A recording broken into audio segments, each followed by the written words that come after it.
असम विधानसभा में गुरुवार को बहुविवाह पर प्रतिबंध लगाने वाला विधेयक पारित कर दिया गया है। इस बिल का मुख्य मकसद है 6वीं अनुसूची वाले आदिवासी क्षेत्रों को छोड़कर पूरे असम में बहुविवाह की प्रथा को गैर कानूनी घोषित करना और इसे खत्म करना। इस नए विधेयक में स्पष्ट रूप से बताया गया है कि अगर कोई व्यक्ति दूसरी शादी करता है और उसका पहला जीवन साथी जीवित हो और कानूनी तौर पर दोनों का तलाक ना हुआ हो, तो इसे साफ तौर पर बहुविवाह माना जाएगा।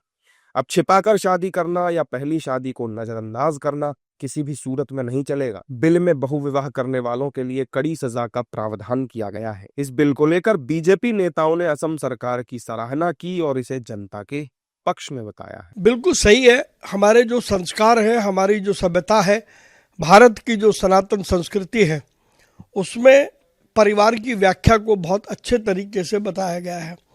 किंतु परिवार की उस व्याख्या के ठीक उलट यदि आप परिवार की मान्यताओं का उल्लंघन करते हैं तो उससे असंतोष होता है।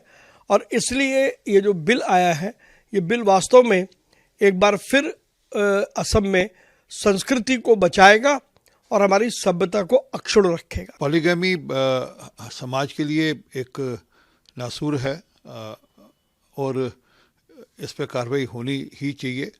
और दूसरा विवाह पहली पत्नी के रहते हुए कर लेना ये ठीक नहीं है। ये किसी भी समाज में इसको मान्यता नहीं मिलनी चाहिए।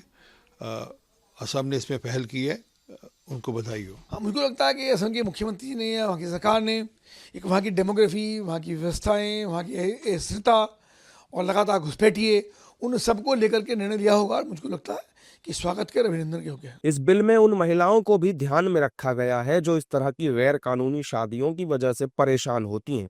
विधेयक में प्रभावित महिलाओं के लिए मुआवजा और कानूनी सुरक्षा का प्रावधान किया गया है ताकि वे आर्थिक और सामाजिक रूप से सुरक्षित रह सकें, जिसे लेकर विपक्षी दलों के नेताओं और मुस्लिम धर्मगुरुओं ने भी इस बिल को सही करार दिया है। बिल्कुल, इसमें कोई हमको नहीं लगता है कि कोई ऐसी बात है जो अगर कानून बनाकर कोई कार्रवाई की जाए और सब पर लागू हो, हर धर्म वालों पर लागू हो, हर जाति बरादरी पर लागू हो, तो किसी को एतराज़ नहीं हो सकता। हमको भी नहीं एतराज़। नहीं, ऐसा ये देखिए, ये एक से ज़्यादा औरत करना ये पुरुषी मानसिकता है।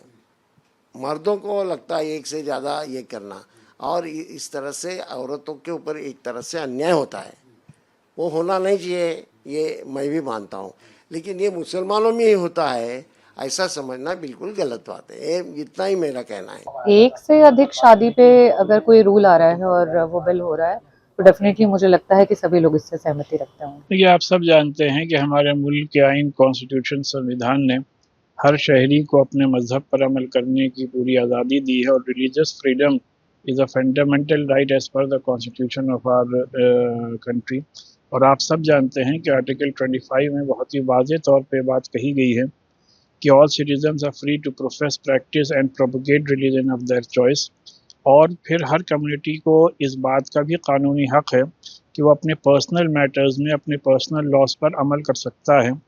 तो मोर देन वन मैरिज का जो कॉन्सेप्ट है वो मज़हब इस्लाम के पर्सनल लॉज का एक अटूट हिस्सा है। और ये और बात है कि एक से ज़्यादा शादी के हमारे यहाँ मज़हब इस्लाम में बहुत सख्त कवानीन हैं, बहुत सख्त कंडीशंस हैं, जिसको कि आमतौर पे लोग मीट आउट नहीं कर सकते हैं, नहीं कर पाते हैं। और ग्राउंड रियलिटी ये है कि अगर आप देखें कि percentage of more than one marriages किस कम्युनिटी में सबसे ज़्यादा है, तो मेजॉरिटी कम्युनिटी में परसेंटेज ज़्यादा है as compare to the minority community. Assam सरकार के इस फैसले को सत्ता पक्ष और विपक्ष सभी ने सराहा है। वहीं सरकार का ये मानना है कि ये कदम समाज में समानता लाने और खासकर महिलाओं के अधिकारों को सुरक्षित करने की दिशा में बेहद जरूरी था।